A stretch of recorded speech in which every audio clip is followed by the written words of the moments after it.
I will ask you again, you ask for the assignments later. Namatay ang mayor doon.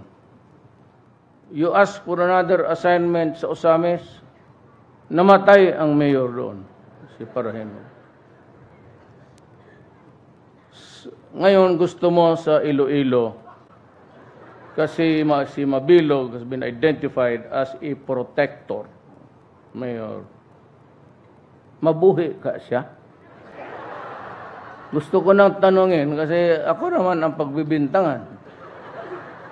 Ikaw nga nagbaril dyan, tapos ako ang napapublish kung saan-saan. Pero if you do the country a favor, I will support you.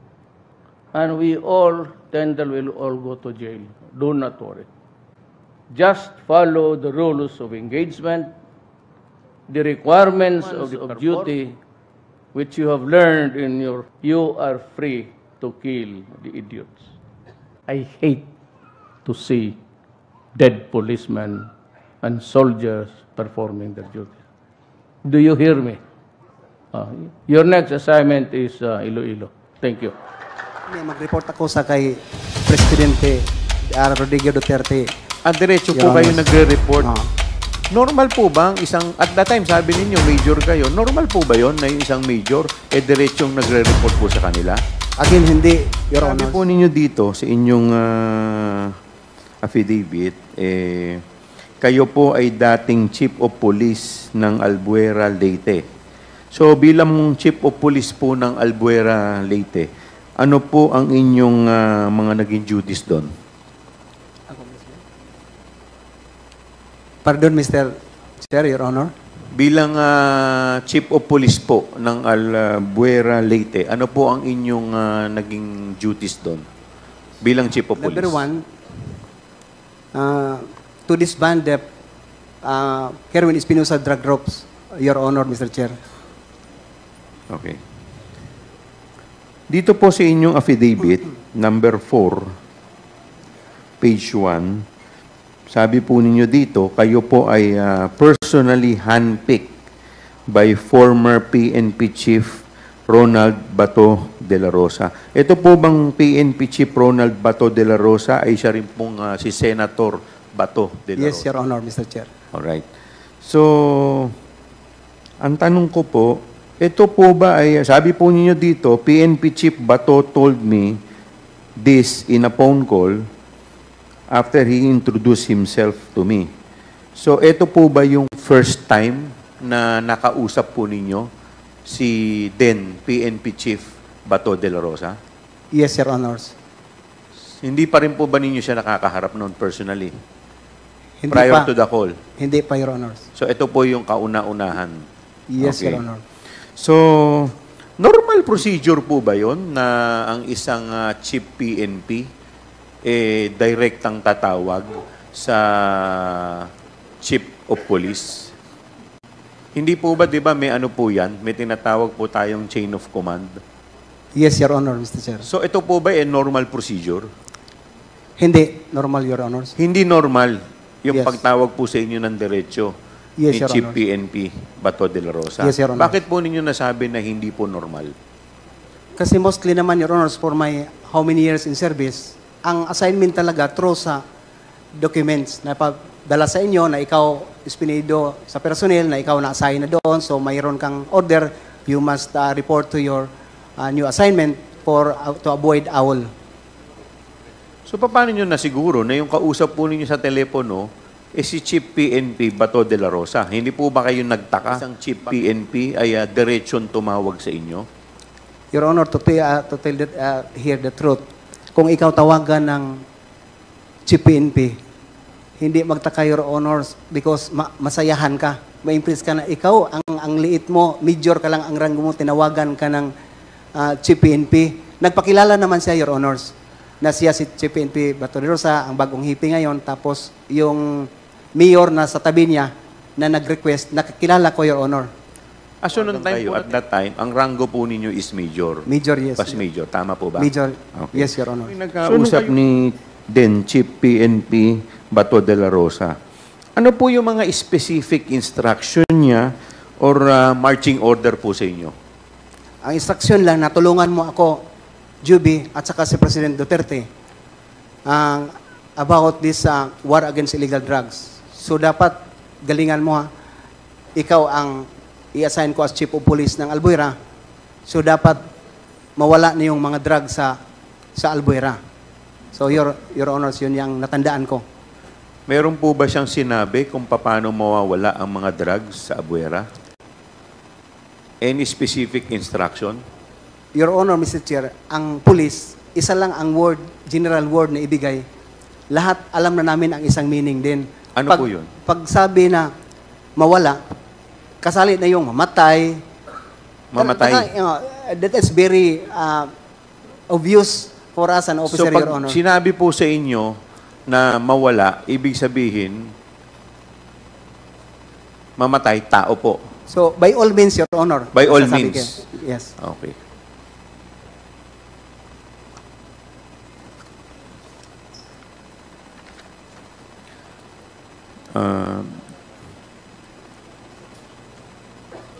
Dito po sa inyong affidavit, sinabi po ninyo, nagpunta po kayo doon specifically at to disband the group of Kerwin Espinosa. Tama po ba? Yes, Your Honors, Mr. Chair. Okay. Ano pong klaseng group ito? Yung kay Kerwin Espinosa? Espinosa Drug Syndicate, Your Honor. Drug Syndicate. Yes, Your Honor. Okay. So, paano po ninyo nagawa na sabi po ninyo kanina, 18 days? Yes, Your Na Honor. disband po ninyo. Paano po ninyo nagawa yan? Nung ako na-masahin sa Albuera, Your Honor, Mr. Chair, kaugalian ko talaga yung kausapin yung mga pulis nandoon, assign. Kasi nung dumating ko 2 days after, nag-request ako kay Mayor na magpunta sa akin para mag-surrender. So, ang sabi ng mga police non-commissioned officer, yung mga sarhento, na magpa-relieve sila kasi takot sila na ako ang hipi na talagang madadali si Kerwin kasi alam nila ang prinsipyo ni Espinido, Your Honor, Mr. Chair. So, silang ang sinabihan ko muna na ito, totoo na tong trabaho natin. Samahan niyo ako para matapos ang problema taga dito kayo sa Albuera. After 2 days, Your Honor, Mr. Chair, na pakinggan ko na lang through sa media na si Mayor Espinosa nag-surrender sa Camp Crame direct kay CPNP de la Rosa. At ako naman, Your Honor, Mr. Chair, may mga information na may bibinta pa ng drugs because 2 days pa ako doon dumating sa mansion ni Kerwin Espinosa. Yun ang first ko na nag-bypass tayo ng malaking bypass natin na mga right hand talaga ni Kerwin Espinosa. I have here, Your Honor, Mr. Chair, sa accomplishment report ko sa Albuera since pagdating ko at sa pagkatapos. Sir, ang binabanggit po ninyo, ang sumurrender po is si Mayor Espinosa. Yes, Your Ang Honor. binubuwag po ninyo si Kerwin. So, si Mayor Espinosa po ba ay ama ni Kerwin? Tama po? Yes, Your Honor. Okay. Bakit po si Mayor Espinosa ang sumurrender, hindi po si Kerwin? Ibig nyo po bang sabihin, magkakonsyaba po yung mag-ama sa drug trade? Yes, Your Honor. So, magkasama sila? Magkasama sila, Your Honor, Mr. Chair. Okay. So, sabi po ninyo dito sa inyong affidavit, meron po ditong si Mayor Espinosa may sinubmit na affidavit o may execute na affidavit at may kasama po itong ledger and at the same time, ito po ay video recorded. Tama po ba? Yes, Your Honor, Mr. Chair. So, nasaan na po itong affidavit, ledger at saka yung video? Yung iba na reproduce natin, Your Honors, because we filed cases to DOJ, Ombudsman, RIAS, NIAS, sa lahat ng mga protector. But actually, ang lahat ng original na file, folder sana natin, Your Honor, ibinigay turnover ko sa provincial director namin at the time, Colonel Simborio. Brigadier General na ngayon, Franco Simborio, Your Honor, because I always going to relieve sa Usamis na. Please wrap up, Congressman Chua. Thank you po. So napansin ko po kasi dito sa inyong affidavit, unang-una tinawagan po kayo ng personal ni General Bato Sabi po ninyo, dahil kayo handpick. Dito po sa number 6 ng affidavit ninyo, sabi ninyo, si Chief PNP Bato po ay tinurn over sa inyo si Mayor Espinosa. And then, dito rin po sa sa number 12, page 3 ng inyong affidavit, sabi ninyo, I personally reported to PNP Chief De La Rosa at his office in Camp Crame. Yes, Tama Your po Honors. ba? Okay. So, lahat po ba ng galaw ninyo, diretso po ninyong nire-report kay former Chief PNP Bato de la Rosa? Yes, Your Honor. Hindi lang kay Chief PNP, Your Honor, pati sa Presidente. Direct ako mag-report. Diretso kayong nagre-report kay Presidente at saka kay... Kay Chief PNP De La Rosa, Your So, Honor. yung Presidente pong pinag-uusapan po natin, si President President Duterte, Your Honor. Duterte. Yes, Your Honor. So, pag nag-report ko po kayo kay President Bato, nagre-report din po kayo kay Presidente. Tama po ba? Hindi, mas marami mag-report ako sa kay Presidente Rodrigo Duterte. Diretso Your po kayo Honors. nagre-report. Oo.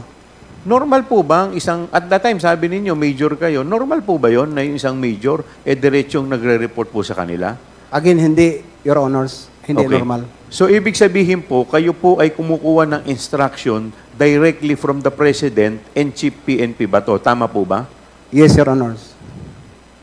That's it, Mr. Chair. Thank you, Congressman Chua. The next to interpolate is Congressman Ando Waminal. You're recognized. Thank you, Mr. Chair. Mr. Chair, our resource person today is a man I previously worked with. He was my first chief of police when I was the mayor of Usami City. So I move, Mr. Chair, that I be allowed to address our resource person directly. Please proceed. Thank you, Mr. Chair. Colonel, magandang araw po.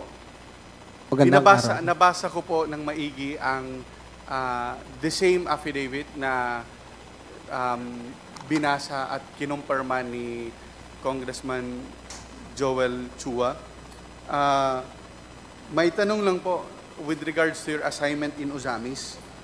Sinabi niyo po that it was PNP Chief Bato who tasked you to dismantle the local drug kingpin by all means necessary, and that supposedly meant to neutralize or eliminate the target.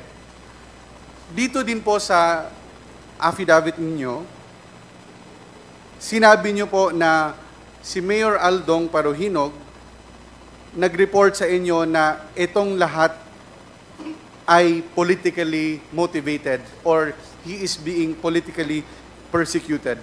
May tunong lang po, aside from PNP Chief Bato, may ibang tao po ba na nag-order sa inyo na i-dismantle yung drug group in Usami City? Meron po bang local officials or other personalities involved? Or was it only Chief PNP Bato and the former president? It was only Chief PNP Bato de la Rosa, Your Honor, who gave an order. So wala pong iba. It was Chief PNP Bato. Yes, Your Honors. Sinabi niyo din po na tinawagan kayo ni Chief PNP Bato. The same question with Congressman Chua. Paano niyo po na-confirma na yun si Chief PNP Bato ang tumawag sa inyo? Number one, Your Honors, siya ang tumawag, nag-introduce sa kanyang sarili na siya si Chief PNP Bato at nagsabi siya na sa katabi niya, nandito si Mayor Johnny De La Serna na nag-request. At saka right after na mag-usap kami, Your Honor, Mr. Chair, binigay niya yung cellphone niya kay Mayor Johnny De La Serna, in which si Johnny De La Serna, incumbent mayor ng Albuera, ay kaibigan ko. So alam niyo na po yung boses ni Chief PNP Bato? Yes, Your Honors. Colonel, sinabi niyo din po sa paragraph 18, in police language, it included neutralization or elimination of the target. Pwede po ba nating i-expound? Ano po ibig sabihin ng neutralization or elimination? Pwede po natin klaruhin? Ano po ibig sabihin nun? Yun, sinabi ko, Your Honor, Mr. Chair, pag neutralization, it is very common for the officers na isa lang din ang meaning. No? By all means, ikaw na ang bahala ang operatives or ang frontliners or ikaw ang nag-implement ng istasyon or search warrant or warrant of arrest. So does that include, Colonel, na ang pagpatay sa target? Kasali na, Your Honors. So, kumbaga, parang sinasabi niyo po na yung order ni Chief PNP Bato to eliminate ay the same as saying patayin ang target?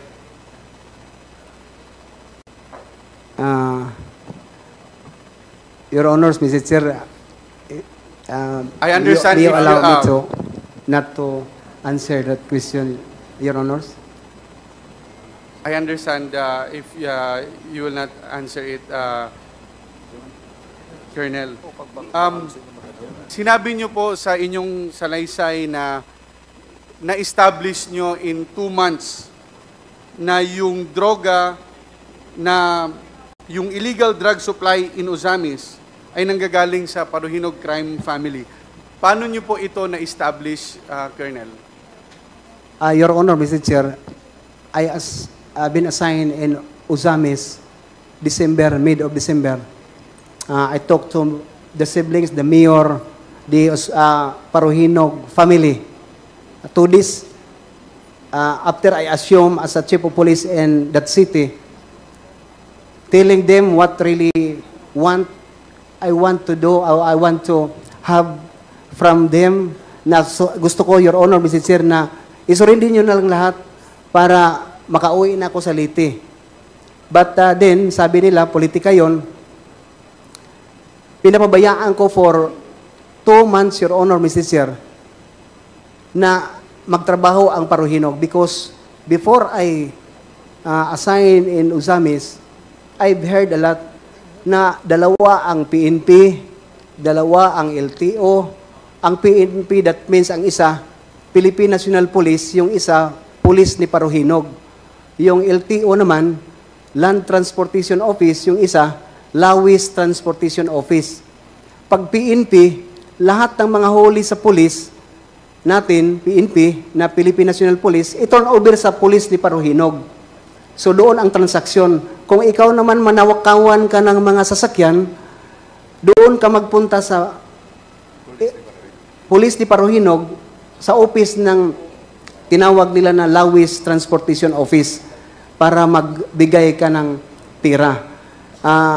Nalaman ko na yung lahat for 2 months na sila lang ang nagtrabaho. Manghuli sila for citizen's arrest. Pinoprove ko, Your Honor, Mr. Chair, na totoo talaga yung sinabi nila na 2 police PNP sa Ozamis, 2 ang LTO.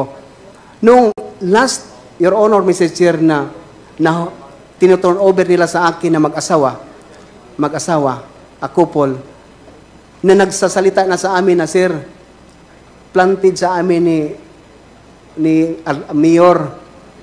Kasi kami nagbibinta, Sir, pero nung malaman namin na ikaw na ang nasign dito, nagpunta na kami sa Marawi. But we observe, Sir, na hindi ka man ang huli. So, bumalik kami dito para magbinta. Pero Marawi ang source namin. Nagkataon, Sir, na wala na kaming item, yung Shabu, Your Honor, Mr. Chair, pinantiran kami ni Mayor para lang mahuli. So, at the time, Your Honor, Mr. Chair, pinuntahan ko na si Mayor sa opisina, sinabihan ko na stop na lahat ang operasyon ninyo. Ako na ang magtrabaho, Your Honor, Mr. Chair. So, Colonel, in short, nag-imbestiga kayo ng maigi at you were convinced that the Paruhinog were really into the drug trade.